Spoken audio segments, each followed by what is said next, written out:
Hello, Squirrel Squad listeners. We are on Chapter 14 of Rainbow Valley. John Meredith walked slowly home. At first he thought a little about Rosemary, but by the time he reached Rainbow Valley, he had forgotten all about her and was meditating on a point regarding German theology, which Ellen had raised. He passed through Rainbow Valley and knew it not. The charm of Rainbow Valley had no potency against German theology. When he reached the manse, he went to his study and took down a bulky volume in order to see which had been right, he or Ellen. He remained immersed in its mazes until dawn, struck a new trail of speculation, and pursued it like a sleuth hound for the next week, utterly lost to the world, his parish, and his family. He read day and night.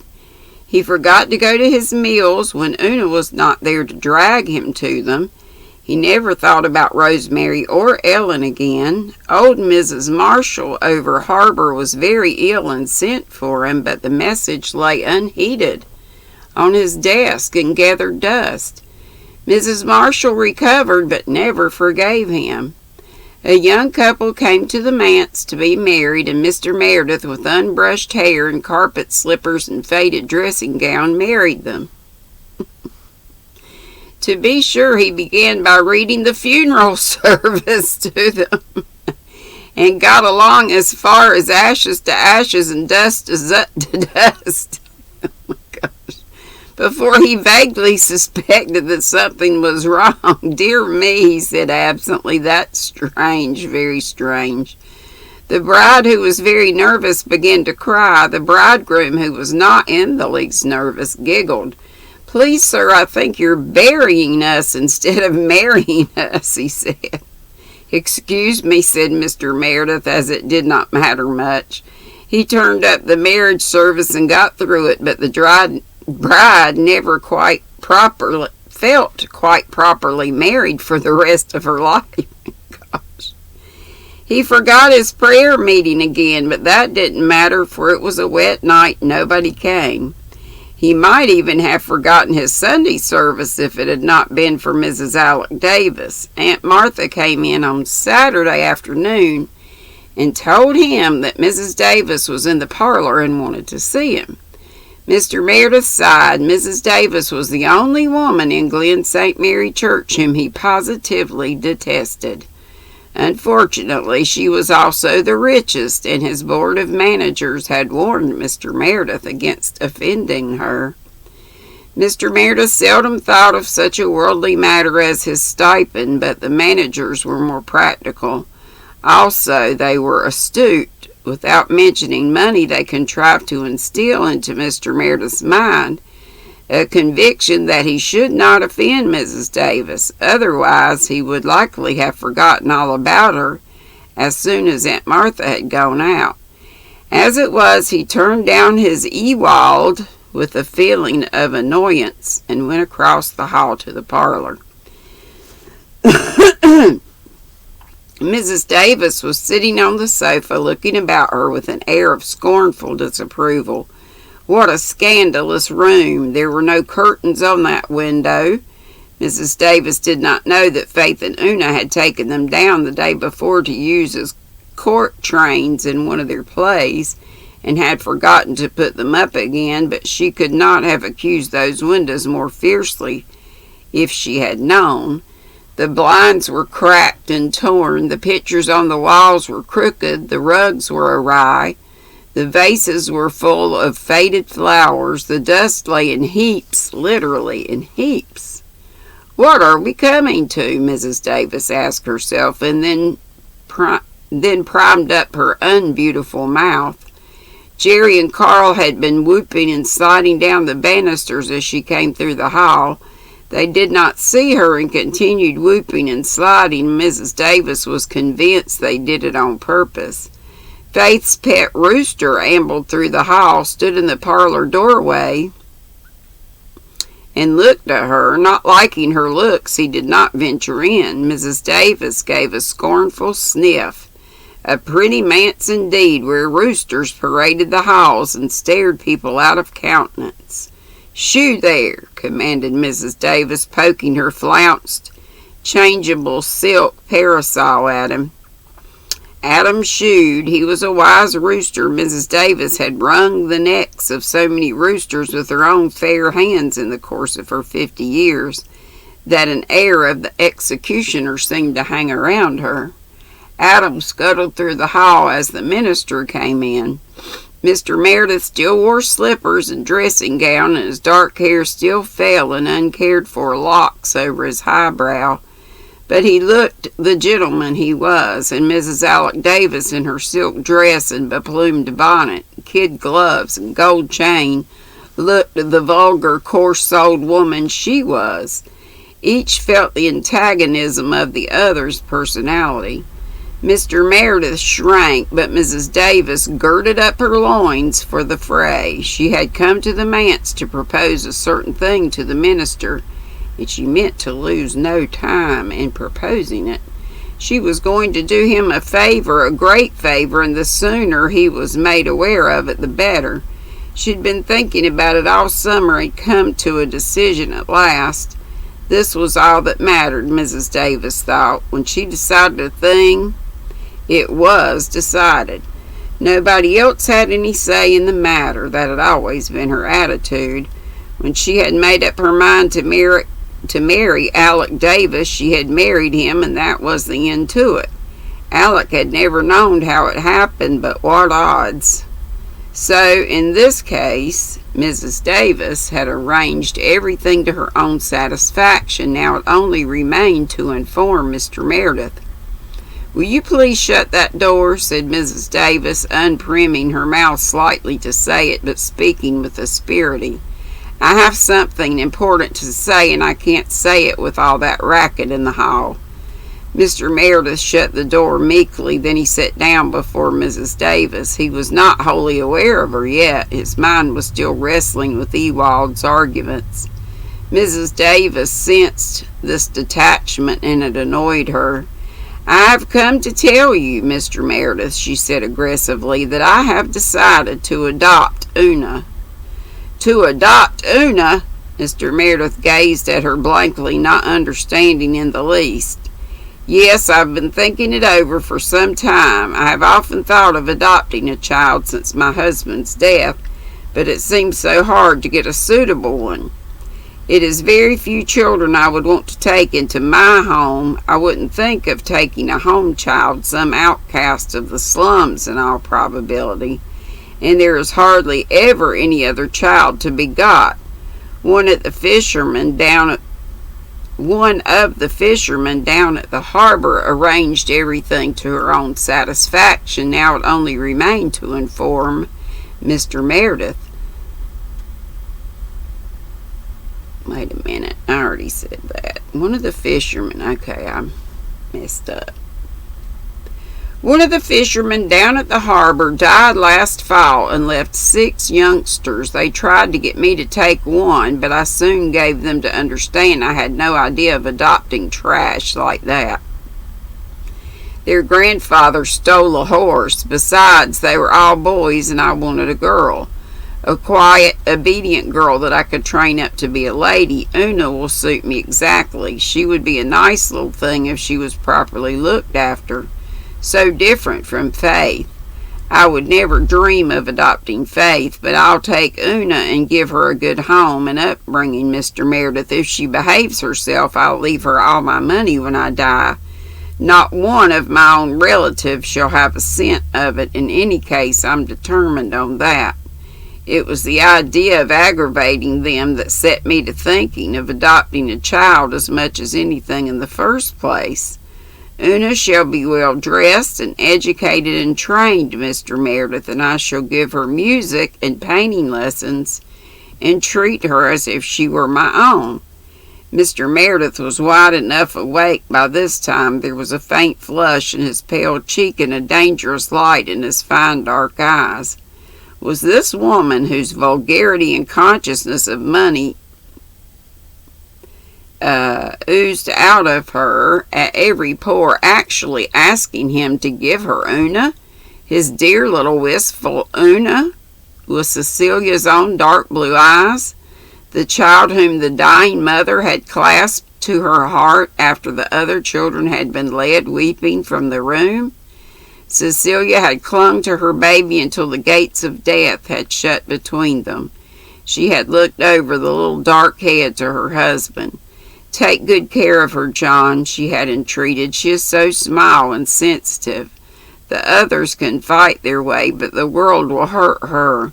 Oh, John, I don't know what you and she are going to do. You both need me so much, but keep her close to you. Keep her close to you." Those had been almost her last words, except a few unforgettable ones for him alone.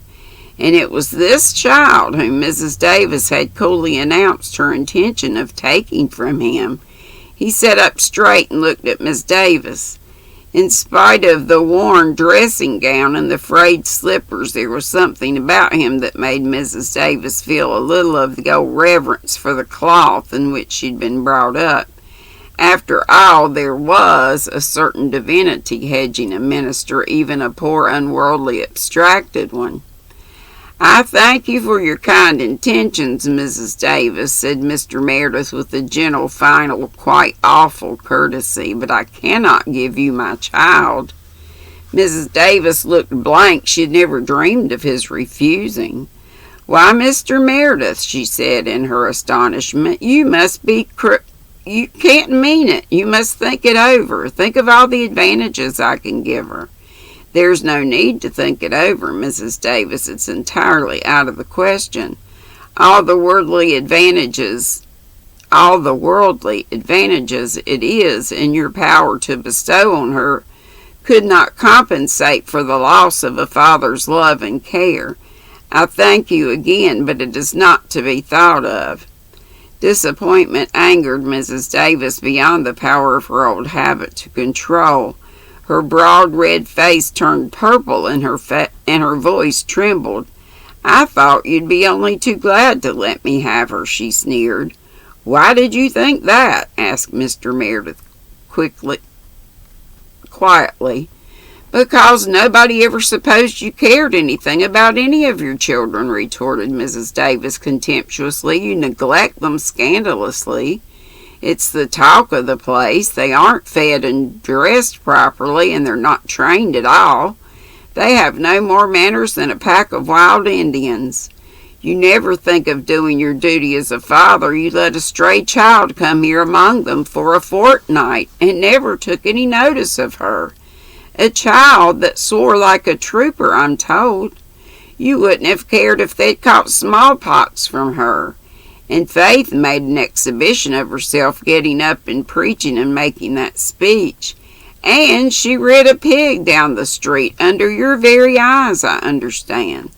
The way they act is past belief, and you never lift a finger to stop them or try to teach them anything. And now when I offer one of them a good home and good prospects, you refuse it and insult me. A pretty father you, to talk of loving and caring for your children." "That will do, woman," said Mr. Meredith. He stood up and looked at Mrs. Davis with eyes that made her quail. "That will do," he repeated. "I desire to hear no more, Mrs. Davis. You've said too much. It may be that I have been remiss in some respects in my duty as a parent, but it is not for you to remind me of it in such terms as you have used. Let us say good afternoon." Mrs. Davis did not say anything half so amiable as good afternoon, but she took her departure. As she swept past the minister, a large plump toad, which Carl had secreted, under the lounge, hopped out almost under her feet. Mrs. Davis gave a shriek, and in trying to avoid treading on the awful thing, lost her balance and her parasol. She did not exactly fall, but she staggered and reeled across the room in a very undignified fashion, and brought up against the door with a thud that jarred her from head to foot. Mr. Meredith, who had not seen the toad, wondered if she had been attacked with some kind of apoplectic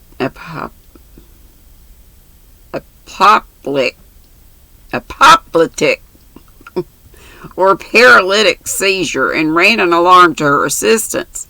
But Mrs. Davis, recovering her feet, waved him back furiously. "Don't you dare touch me," she almost shouted. "This is some more of your children's doings, I suppose. This is no fit place for a decent woman. Give me my umbrella and let me go. I'll never darken the doors of your manse or your church again." Mr. Meredith picked up the gorgeous parasol meekly enough and gave it to her. Mrs. Davis seized it and marched out. Jerry and Carl had given up banister sliding and were sitting on the edge of the veranda with Faith. Unfortunately, all three were singing at the tops of their healthy young voices. "There'll be a hot time in the old town tonight." Mrs. Davis believed the song was meant for her and her only. She stopped and shook her parasol at them. "Your father is a fool," she said, "and you are three young varmints that ought to be whipped within an inch of your lives." "He isn't," cried Faith. "We're not," cried the boys, but Mrs. Davis was gone. "Goodness, isn't she mad?" said Jerry. "And what is a varmint, anyhow?" John Meredith paced up and down the parlor for a few minutes. Then he went back to his study and sat down, but he did not return to his German theology. He was too grievously disturbed for that. Mrs. Davis had wakened him up with a vengeance. Was he such a remiss, careless father as she had accused him of being? Had he so scandalously neglected the bodily and spiritual welfare of the four little motherless creatures dependent on him? Were his people talking of it as harshly as Mrs. Davis had declared? It must be so, since Mrs. Davis had come to ask for Una in the full and confident belief that he would hand the child over to her as unconcernedly and gladly as one might hand over a strayed and welcome kitten. And if so, what then? John Meredith groaned and resumed his pacing up and down the dusty, disordered room. What could he do? He loved his children as deeply as any father could, and he knew, past the power of Mrs. Davis or any of her ilk to disturb his conviction, that they loved him devotedly. But was he fit to have charge of them? He knew none better his weaknesses and limitations. What was needed was a good woman's presence and influence and common sense. But how could that be arranged? Even were he able to get such a housekeeper, it would cut Aunt Martha to the quick. She believed she could still do all that was meet and necessary. He could not so hurt and insult the poor old woman who had been so kind to him and his. How devoted she had been to Cecilia, and Cecilia had asked him to be very considerate of Aunt Martha. To be sure, he suddenly remembered that Aunt Martha had once hinted that he ought to marry again. He felt she would not resent a wife as she would a housekeeper. But that was out of the question. He did not wish to marry. He did not and could not care for anyone. Then what could he do? It suddenly occurred to him that he could go over to Ingleside and talk over his difficulties with Mrs. Blythe. Mrs. Blythe was one of the few women he never felt shy or tongue-tied with. She was always so sympathetic and refreshing. It might be that she could suggest some solution of his problems. And even if she could not, Mr. Meredith felt that he needed a little decent human companionship after his dose of Miss Davis. Something to take the taste of her out of his soul. He dressed hurriedly and ate his supper less abstractly than usual. It occurred to him that it was a poor meal. He looked at his children. They were rosy and healthy looking enough, except Una, and she had never been very strong, even when her mother was alive. They were all laughing and talking. Certainly they seemed happy. Carl was especially happy because he had two most beautiful spiders crawling about his supper plate. Their voices were pleasant. Their manners did not seem bad. They were considerate of and gentle to one another. Yet Mrs. Davis had said their behavior was the talk of the congregation. As Mr. Davis went through his gate, Dr. Blythe and Mrs. Blythe drove past on the road that led to Lowbridge. The minister's face fell. Mrs. Blythe was going away. There was no use in going to Ingleside, and he craved a little companionship more than ever. As he gazed rather hopelessly over the landscape, the sunset light struck on a window of the Old West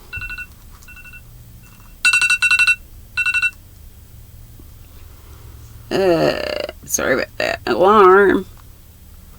Think somebody's going live.